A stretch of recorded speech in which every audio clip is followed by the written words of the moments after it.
Hello, hi everyone.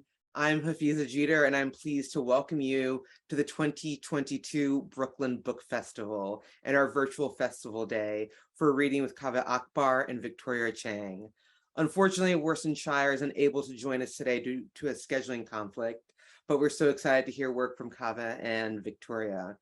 Before we begin, I want to let you know that books by the authors in the program can be purchased in the link below, and that there will also be a Q&A at the end. So we'll say it will last about 10 minutes. So feel free to drop all your probing questions about what is the exact meaning of this poem. I'm just kidding, don't ask that. But I'm excited to introduce our poets.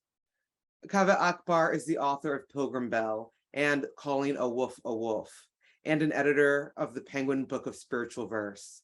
Born in Tehran, Iran, he teaches at the University of Iowa and in the low residency MFA programs at Randolph College and Warren Wilson, and serves as poetry editor for The Nation. Victoria Chang's latest book of poetry is The Trees Witness Everything. Her nonfiction book, Dear Memory, was published in 2021. Obit, her prior book of poems, was named a New York Times notable book, a Time must-read book, and received the Los Angeles Times Book Prize, the Ansfield Wolf Book Award in Poetry, and the PEN Volcker Award. It was also longlisted for a National Book Award and named a finalist for the National Books Critics Circle Award and the Griffin International Poetry Prize. She has received a Guggenheim Fellowship and lives in Los Angeles, and is the acting program chair and faculty member with Antioch's low residency MFA program. Please welcome Kaveh and Victoria to read. Thanks so much. Thanks, Hafizah. My name is Kaveh Akbar. I think I'm meant to go first. It's wonderful to be here. I wish we could be corporeally among each other, but it's wonderful to be here with Victoria and Hafizah. Hafizah also has a new book coming out called The Black Period, which is really, really wonderful. It's sort of one of those like Bluets-esque, super smart books that braids art with the body, with grief and family and Islam and all of these cool things. I haven't ever read a book exactly like it. And I'm excited that everyone gets to see it soon. Hafizah said nice things about us, so that's me hyping them up a little bit too. I'm going to read just a couple poems. I wanted to start with a poem by Warsan Shiret because she's not able to be with us here today. I thought it might be nice to put her voice into the room or into the wherever you find yourself, you know, like whether you're listening in your car on your way to pick up your son from ballet or whatever. But so this is a poem by Warsan Shiret in her absence, to sort of put her here among us. It's called Backwards. Again, this is not a me poem. This is by Warsan. The poem can start with him walking backwards into a room. He takes off his jacket and sits down for the rest of his life. That's how we bring Dad back. I can make the blood run back up my nose, ants rushing into a hole. We grow into smaller bodies. My breasts disappear. Your cheeks soften. Teeth sink back into gums. I can make us feel loved. Just say the word. Give them stumps for hands if even once they touched us without consent. I can write the poem and make it disappear. Stepdad spits liquor back into glass. Mom's body rolls back up the stairs. The bone pops back into place. Maybe she keeps the baby. Maybe we're okay, kid. I'll rewrite this whole life, and this time there will be so much to love you won't be able to see beyond it. You won't be able to see beyond it. I'll rewrite this whole life, and this time there will be so much to love. Maybe we're okay, kid. Maybe she keeps the baby. Mom's body rolls back up the stairs. The bones pop back into place. Stepdad spits liquor back into the glass. I can write this poem and make it disappear. Give them stumps for hands if even once they touched us without consent. I can make us feel loved. Just say the word. Your cheeks soften. Teeth sink back into gums. We grow into smaller bodies. My breasts disappear. I can make the blood run back up my nose. Ants rushing into a hole. That's how we bring Dad back. He takes off his jacket and sits down for the rest of his life. The poem can start with him walking backwards into a room. Again, that poem is called Backwards by Warsan Shira. In Farsi, we say Jaya Shama Khali, which is like, it's like literally means like your place is empty. And like if you're at a table and your uncle's like, you know, at work and he can't come to the dinner or whatever, you'd say Jaya Shama Khali, you know, like pointing to his place where he would be sitting at the table. So Jaya Shama Khali. I'm gonna read. It's funny, I can't see anyone in the audience, or like I'm just trusting that you exist, you know, which is sort of what I mean. Yeah. This poem is called The Miracle. It's a me poem. I wrote this poem.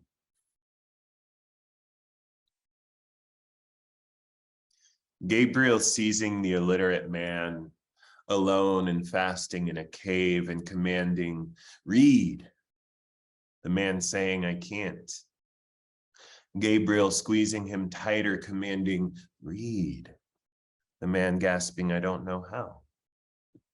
Gabriel squeezing him so tight he couldn't breathe, squeezing out the air of protest, the air of doubt, crushing it out of his crushable human body, saying, read in the name of your Lord who created you from a clot.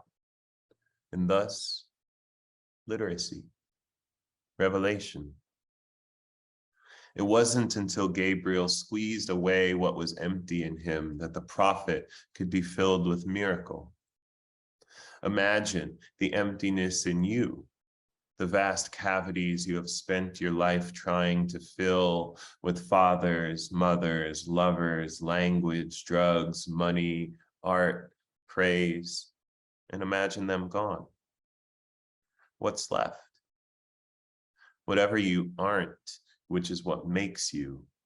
A house useful not because it's floorboards or ceilings or walls, but because the empty space between them.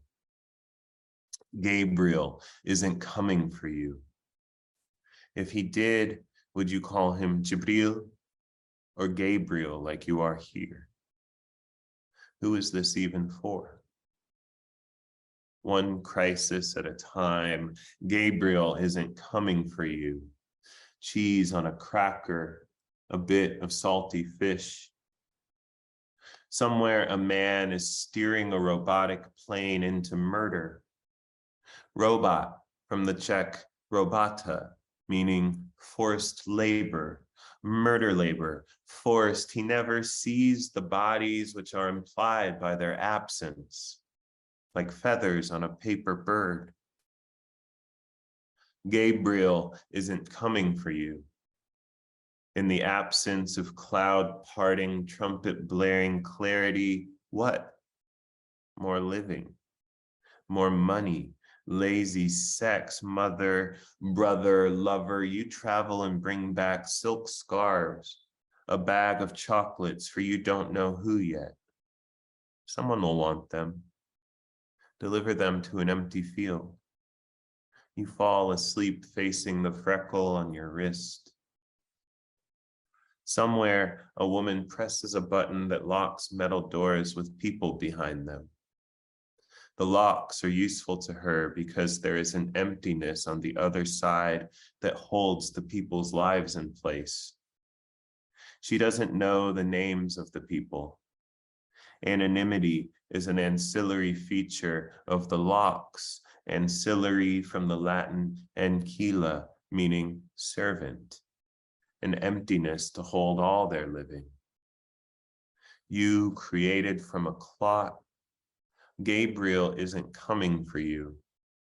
You too full to eat, you too locked to door, too cruel to wonder. Gabriel isn't coming. You too loved to love, to speak, to hear, too wet to drink. No, Gabriel, you too pride to weep, you too play to still, you too high to come. No, Gabriel won't be coming for you. Too fear to move, you too pebble to stone, too saddle to horse, too crime to pay. Gabriel, no, not anymore. You too gone to save, too bloodless to martyr, too diamond to charcoal, too nation to earth. You brute, cruel pebble. Gabriel, God of man, no, cheese on a cracker. Mercy, mercy.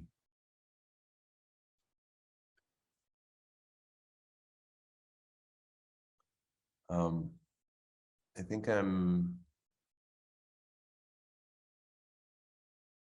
I'm going to read one more me poem and one more not me poem. And I'll do the me poem first because I don't want to follow the not me poem. I'll put Victoria in that unenviable position. This poem is called Pilgrim Bell.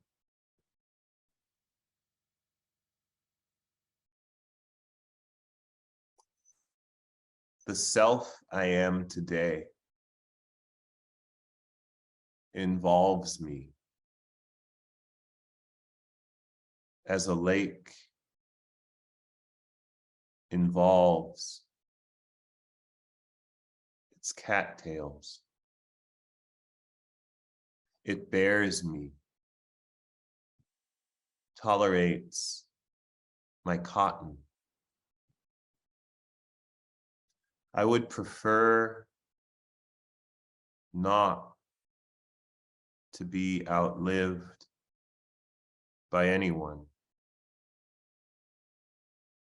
I reserve the right to refuse enchantment.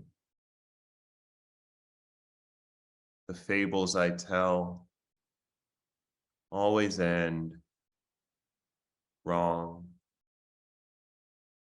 The good archer dead by a stream.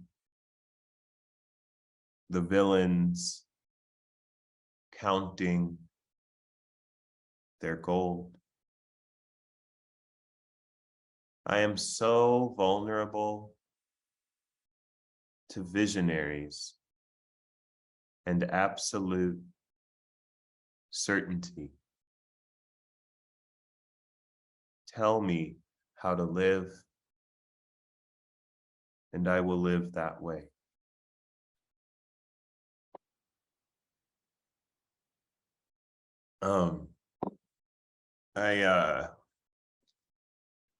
Every week there is a new occasion for outrage and grief and sorrow in the world. And oftentimes it feels like when people talk about work that is timely or of the moment, what they're really saying is that it's perishable, or disposable, like this is like this week's poem and then it'll be obsolete by next week, right? And in thinking about what's going on in Iran, in the context of what's going on everywhere,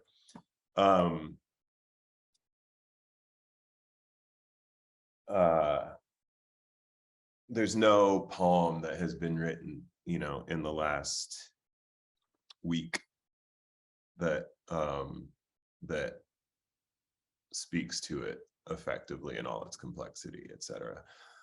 But I wanted to share something. So this is actually a poem by Enheduanna, who is she was a priestess in the 23rd century BC Sumeria, one of humanity's earliest attributable authors.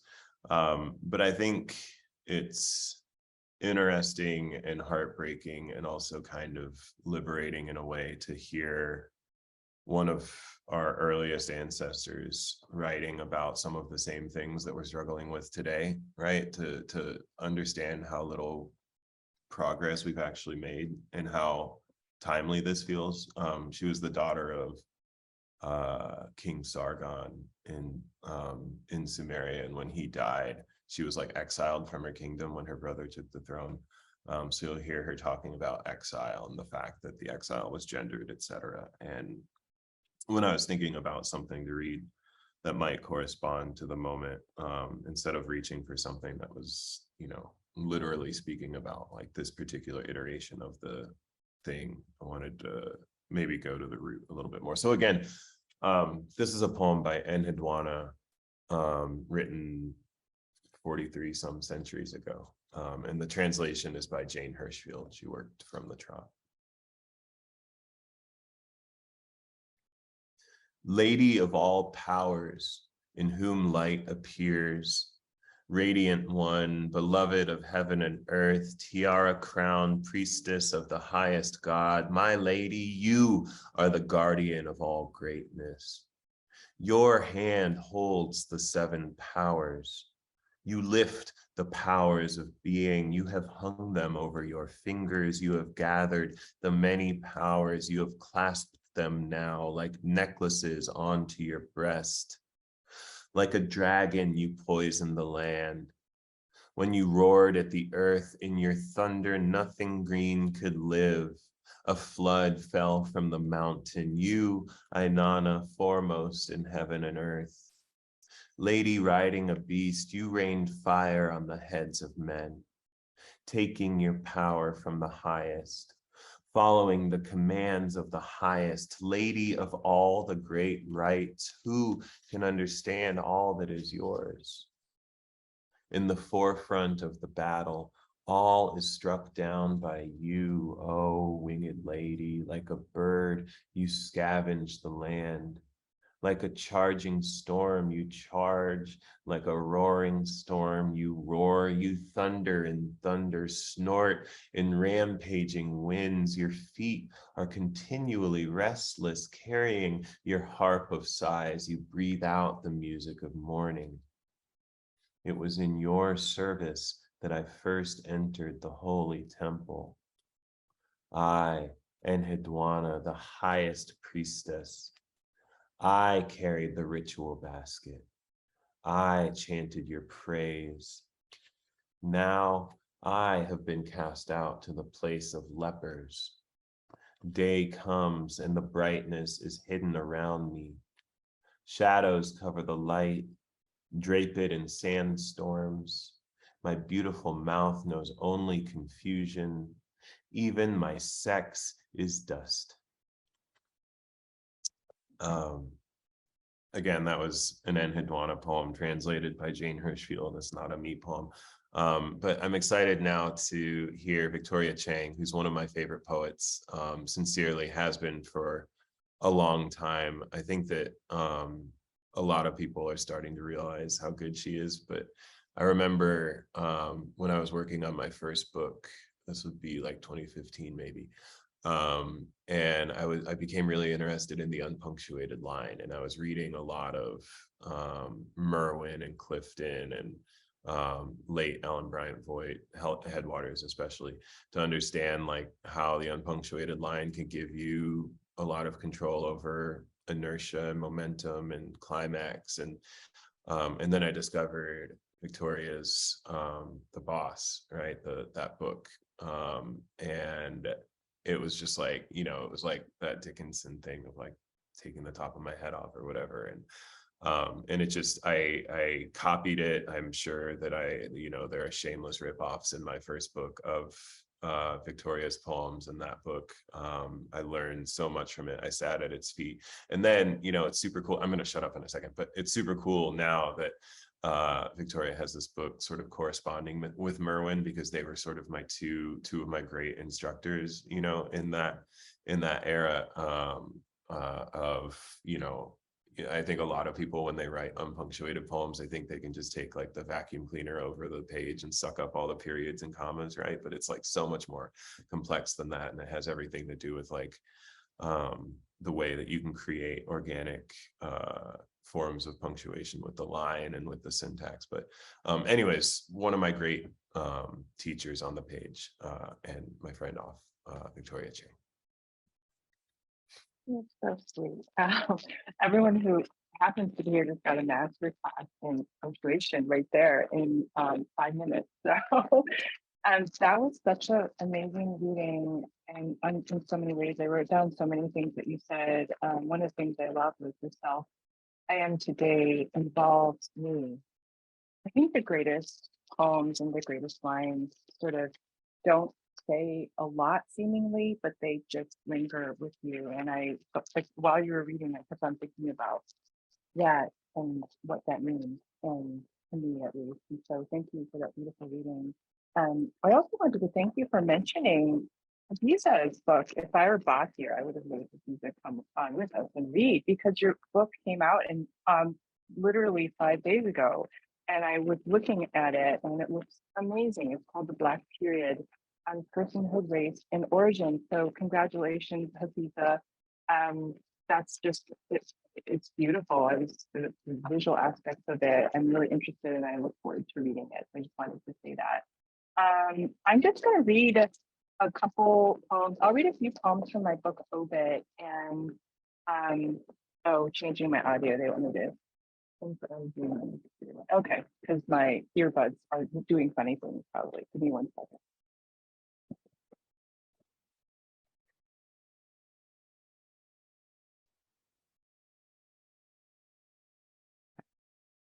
All right, you can probably hear me okay now, right? It's a little bit better, like less bubbly and stuff like that. Yeah, I get that sometimes. All right, so I'll just read a few poems from Obit, and I'll try and pick ones I never read, and then I'll read books from some poems from this little book here with the little short poems that Kaveh was referring to, and then we'll stop. All right, so this one's called Tears, and these poems are just ruminating on grief and my mother's passing of this lung disease called pulmonary fibrosis. And my father, I don't know if he's in any of the ones I'm reading, but he had a stroke and he passed away in January.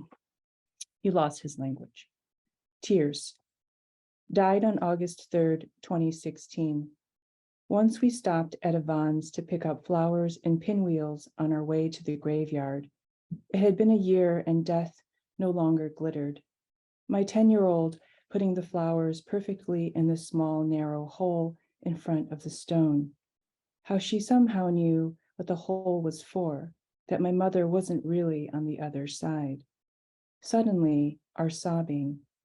How many times have I looked into the sky for some kind of message, only to find content but no form? She ran back to the car. The way grief takes many forms, as tears or pinwheels, the way the word haystack never conjures up the same image twice, the way we assume all tears taste the same, the way our sadness is plural, but grief is singular. And I really just picked these randomly, so I don't really like reading these, but this one's called Optimism. Died on August 3rd, 2015, a slow death into a pavement. At what point does a raindrop accept its falling? The moment the cloud begins to buckle under it, or the moment the ground pierces it and breaks its shape? In December, my mother had her helper prepare a Chinese hot pot feast. My mother said it would probably be her last Christmas. I laughed at her. She yelled at my father all night. I put a fish ball in my mouth. My optimism covered the whole ball as if the fish had never died, had never been gutted and rolled into a humiliating shape. To acknowledge death is to acknowledge that we must take another shape.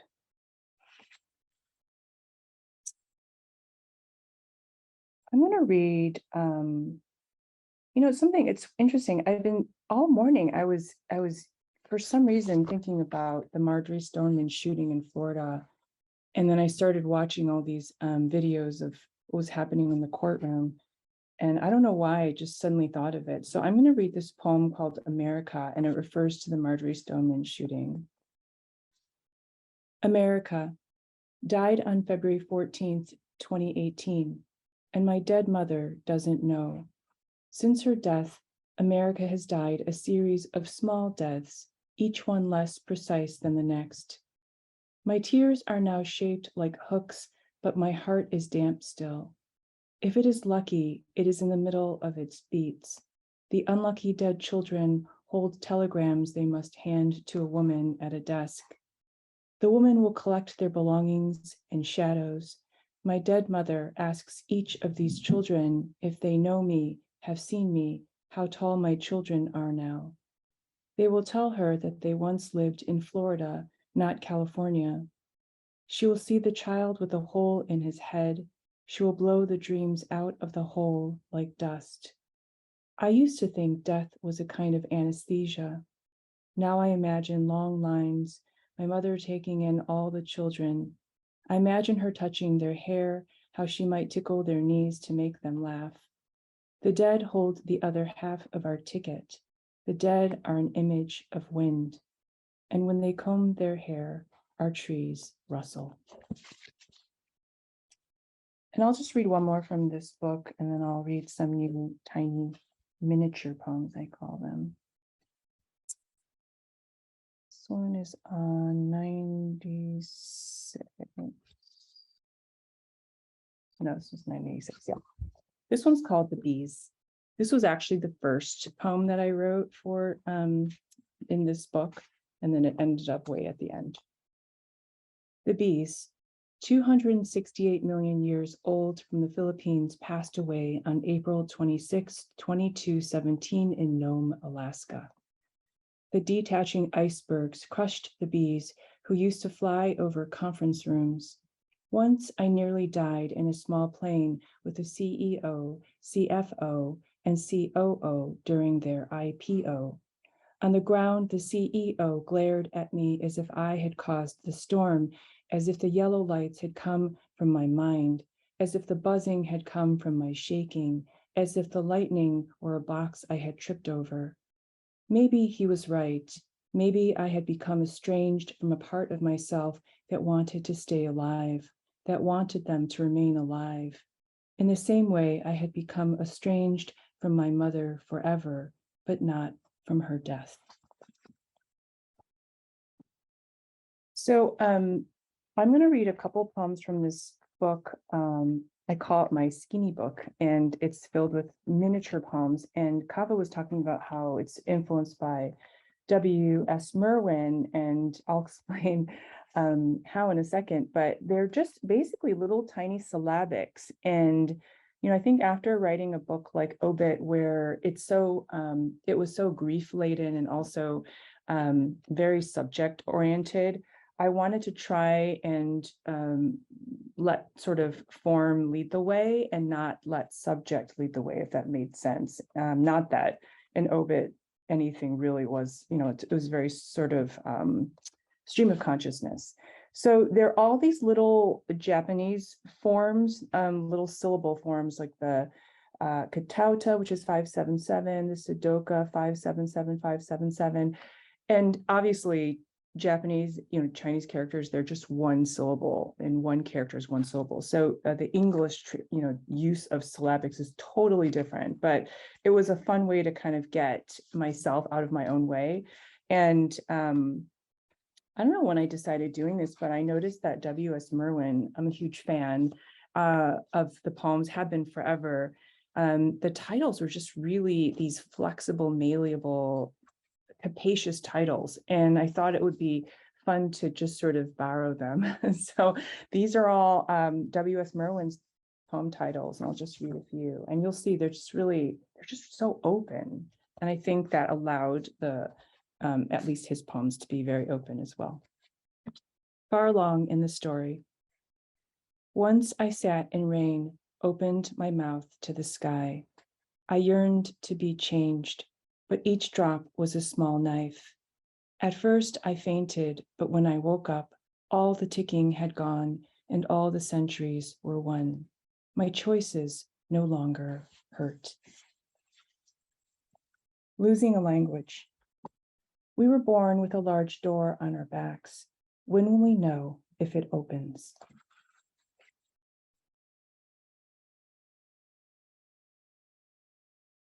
Prophecy. I want to believe that each of us has a note, that at the end of the year, the stars do turn off. There's so much suffering, but ask for proof, and I have none. Still morning. No mornings are still. The newly dead move the most. They force flowers to dilate.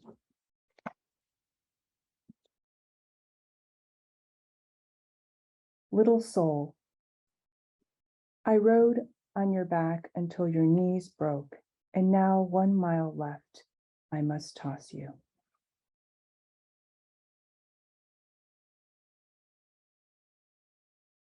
Turning. My mother is dead. The lemons still turn yellow. The trout still stare emptily. Desire is still free. We still love many people. Eat peaches as if kissing.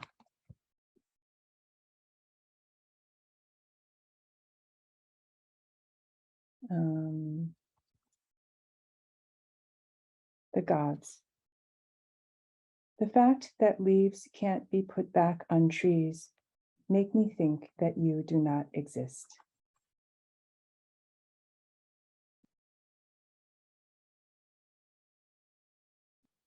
Provision. The field remembers the wet boots marching on it. The sky has scars from birds. The body knows the square root of desire, the cold nights of bandaging the great fires.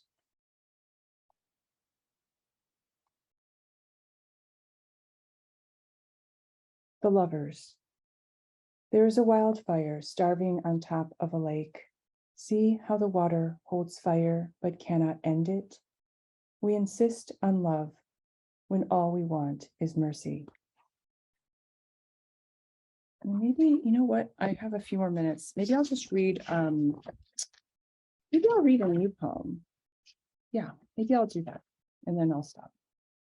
I've been writing these ekphrastic poems on the artwork of Agnes Martin, and she painted these gorgeous mostly 10 by 10 large pieces of artwork, and they're always, not always, but often in stripes and grids and things. And yeah, the work has meant a ton to me. And so yes, I'll read one. And this one is actually in New York at the MoMA, and it's this, again, 10 by 10 gold leaf and small little rectangles, and it's a really, really gorgeous piece. It's called Friendship, 1963. I came to the city so I could see gold. When I arrived, though, the leaves were gold too, and I became confused. I called the front desk 4 times. An angel answered each time. By the 3rd call, he ended with, "Talk soon." In the morning, a different man answered, and I burst into tears. On 53rd Street, small children kept on running into me. A father yelled so loudly at the boy on the scooter that I thought he knew I was carrying death on my back. By the time I arrived at the museum, there was a long line. The bald man in front of me kept turning around to look at me. I could tell by his forehead that he could hurt me. When I finally found the room, I was the only one in there. Everyone else was below me in the Picasso room. While I stared at the gold rectangles, 2 attendants talked about whether to work overtime and get paid time and a half. I wanted to tell them that there's no such thing as time, just time and a half. Sometime in the night, Ital Adnan had died. I had just seen her paintings the day before. The crowds were large, and I wondered whether our looking had accelerated her death. When I took a photo of Agnes's piece, I saw my dark reflection on the gold. I started counting the grids, but the bald man came up next to me. Suddenly, there were 2 dark shadows on the gold. I asked him to step away, but when he said no, it was Agnes's voice. Thank you.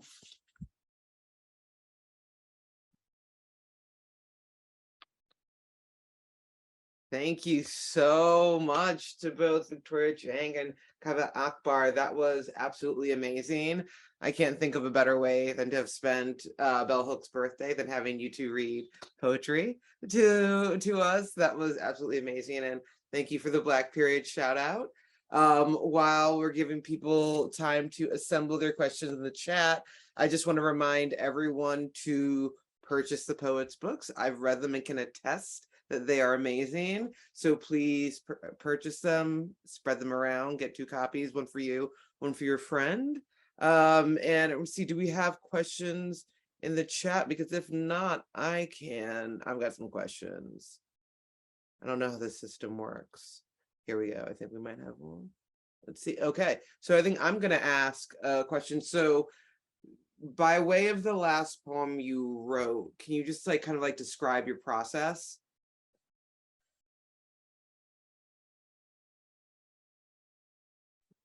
Is that in any, was that like for that last poem? That's fight for it. Fight for I see. Okay. Well, I can say I am just finishing a novel that is like gonna go out. I know like another novel, but it's very obnoxious of me. But congratulations. but for the novel, there's a character who is a Iranian poet. And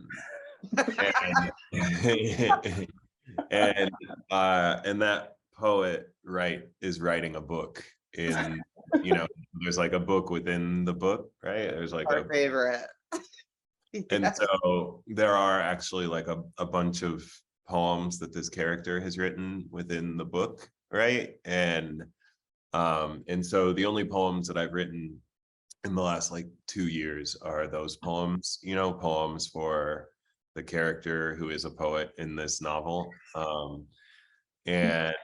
And it's been great because I can't help but sound like myself, but it's also like myself through the prism of trying to write into this like me adjacent but not quite me character's voice, writing about all these other and his poems are specific about specific people, other people in the book, right? And so he's writing these poems for other people who don't exist, right? And so it's been this like really sort of weird, trippy, imaginative exercise that almost feels, and they're all sonnets because of course they are. And so it feels like this really kind of trippy, I don't know, it's been a cool new way to play poetry. It's like when I first started translating poetry, I was like, holy cow, this is like a whole other way to play poetry, and this has also sort of felt like a whole other way to play the game of poetry, to like have fun with language and put it together. So I've really enjoyed that. I love that. Love that. Also, it's like, when you were reading, you kept on saying stuff like, this is a me poem and not a me poem. And then it's like kind of relates to what you're saying, because I feel like so much of writing poetry, the me poem is just, I feel like it just can be so overwhelming sometimes. And I think of poetry and art as just like, for me, I've said it a billion times, like a form of play, I think it's, and that sounds like a fun thing to do, to kind of get outside of yourself, but to be yet still adjacent to a self, and at least one of themselves. That sounds really fun. Yeah. I guess I'm supposed to answer that question too. I don't know, like I've been living with that book that's coming out actually in 2024, the art book, the ekphrastic poems, for so long that I needed to kind of leave it. And so I started working on these, I call them tree poems, like I'm writing sort of like in relation to one eucalyptus tree. It sounds really weird, but I don't know. I've just been writing kind of those, and then when Kaveh was talking about punctuation, it's like something that I'm trying to figure out and working on is lineation and also line breaks. And so I've been thinking about a lot of times if I'm struggling through something or trying to figure something out, I like to kind of write like a craft talk or something like that related to it. So I've been thinking a lot about the line break and what is a line break, what and does a line break sort of exist in nature and all in music? It's the rest. Is it the rest? And it's just sort of like thinking about all kinds of things. And I'm kind of almost ready, I think, to start sitting down and actually writing that craft talk because I'm struggling with the line breaks in this stuff that I'm working on kind of like these tree things or so. So that's kind of what I've been thinking about. Victoria, can I request that you make all those personal craft talks a book? Yeah. I'm just like, wait, give me that. I Real. want that. Absolutely. Yeah. Well, give me some time, right? That's funny. I need time. Yeah. Love that. And Kaveh, if you want to share, what's the title of your novel?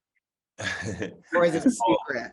No. It's actually weirdly it's going out tomorrow, but it's called No, really?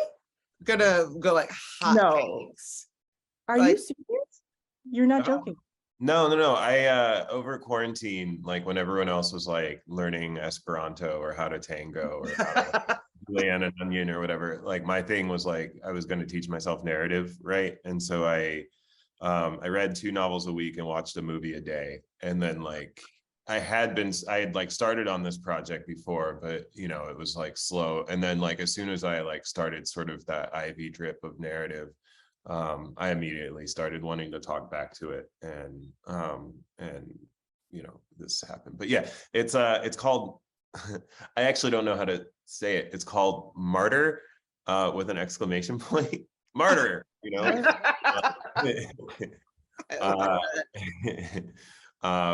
yeah, it's about art and martyrdom. I actually, I mean, we can talk off mic, but I actually have your book was really sort of illuminating. Oh, thank you so much. Conversations around art and death and grief and the body and the limitations of the body, and it was good. And also just like formally, your book is wild, Wild. I want to talk about it, but yeah. Well, we have one more question from the audience, because we are going to get that craft talk from both of you. The question is, can you speak a bit more about the difficulty of the unpunctuated line from the both of you? Mhm. Yeah, well, so I mean, I can start, and then just sort of we can end on the actual, the actual expert. But I'll just say, like the English language, part of what makes the English language so much fun to write poetry with is that it's so inefficient, right? Like there's just like a lot of, like our DNA code is like, 90 whatever % junk and just like the sort of evolutionary fossils, right? Like the English language is that, we have all this ligature. I could say like, Hafizah, will you please hand me a glass of water because my mouth is really dry and I'm parched? Or I could say like water, right? And like those are like semantically equivalent utterances, right? And so like the inefficiency of the English language is where we kind of, do our work as poets, right? Because there's so much to play with in what is not necessarily semantically vital to the meaning of a sentence. But because of that, it's really easy to forget that the reader doesn't know anything about your context or your intentions as you're writing a line, right? And so like there can be all of these, and it can be really hard to train yourself to see these unproductive confusions that will arise. Like for instance, you can put a prepositional clause in the English language, you can put a prepositional clause at the beginning or at the end of a sentence, and it means like functionally the same thing. So I can say like,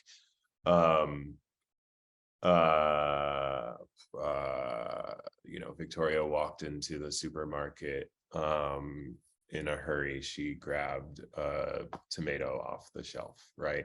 And in a hurry, punctuated, if you put the period at the end of supermarket, we understand that we're describing, in a hurry describes the speed at which she grabbed the tomato, right? But if you have that line unpunctuated, in a hurry can modify the speed at which she entered the supermarket, or the speed at which she grabbed the tomato off the shelf, right? And so like the English language is full, and you don't realize it until you start trying to write these poems. The English language is full of these moments where the ordering of the sentence is like pretty malleable and again like inefficient, right? And there are these chunks and these clauses that can belong to the thing that preceded them or belong to the thing that follows them, right? And it really, like, again, when you study Victoria or when you study Clifton or when you study Merwin, you realize that there's so much work that goes into or structure. I'm getting goosebumps talking about this. Like there's so much work that goes into structuring the syntax in such a way as to not lose the reader, right? And it's not, like, and it is there. It's like creating an organic system of punctuation within the syntax itself, right? It's not about like, it's honestly not even that much about the line break. I mean, it is somewhat, but it's like, honestly, like so much more about the syntax that they're choosing itself, and like smartly avoiding certain constructions, which in the English language can be really confusing without the necessary punctuation. The sort of, anyways, this is, I'm getting really nerdy and like getting like excited about the nerdiest shit, but yeah, that's sort of what I would say. I love that. Thank you, Victoria. Take us away. Close us out. Yeah, no, I think that's so smart, and it'd be so fun to talk to you more about that. I think, yeah, I think I love what you say about the English language being so inefficient, because I oftentimes, and I know that you all probably do this too, which is like there's a word in Chinese or a phrase in Chinese that is so perfect, but there's nothing in English, or what's in English is like 17 more words to describe something.